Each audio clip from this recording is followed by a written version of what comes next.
website daw po ninyo na kayo nagtapos sa isang eskwelahan sa abroad.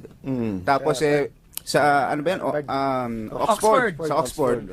Nung i-check daw ho wala daw ho kayong natapos na kurso doon. Degree. Senator. Walang Walang degree. Well, siguro hindi kami mag-agree dahil nung pumunta hindi ko masagot kagad dahil lahat ng papeles ko, lahat ng mga certificate ko, lahat ay nawala sa palasyo nung 86 na iwan doon.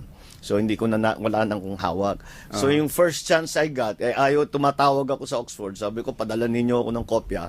Sabi na hindi ka namin kilala eh. Nasa telepono ko lang. Kailangan ikaw pumunta rito. Magdala ka ng passport o kahit na anong ID. Tapos bibigay namin sa inyo. So the first chance I got, nasa session kami noon, nung pag-break namin, tumakbo ko sa England at yun ang ginawa ko, wala pang kalahating oras binigay na sa akin. Yun, pinost ko na ngayon sa aking website. Ano po yung ibinigay sa inyo? Certificate Na kayo ay this is to certify that Ferdinand Marcos has completed BA degree in social sciences. Sa Oxford. Is it a BA degree, sir? Nakita ko dun ang sinulat ng Oxford is... Ito, Correct me, meron Go dito. ahead. Go. We can confirm that a Ferdinand Marcos matriculated at the University of Oxford in 1975 to read for a BA in philosophy and economics. According to our records, he did not complete his degree, but was awarded a special diploma in social studies in 1978. Nagpalit ako ng kurso.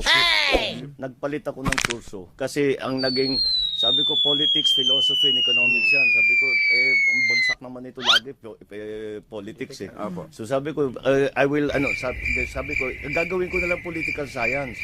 Sabi nila, kung gano'n ang gagawin mo, lumipat ka na lang dito sa ibang course. Pero is a special diploma and a degree the same? Well, I suppose there are differences, but ang ending nun is that it is a bachelor's degree.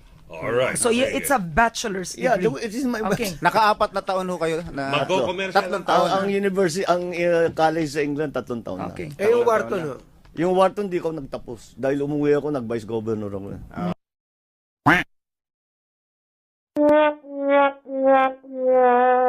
May kasabihan po. Tayo na ang pagsisinungaling ay kakambal ng. Alam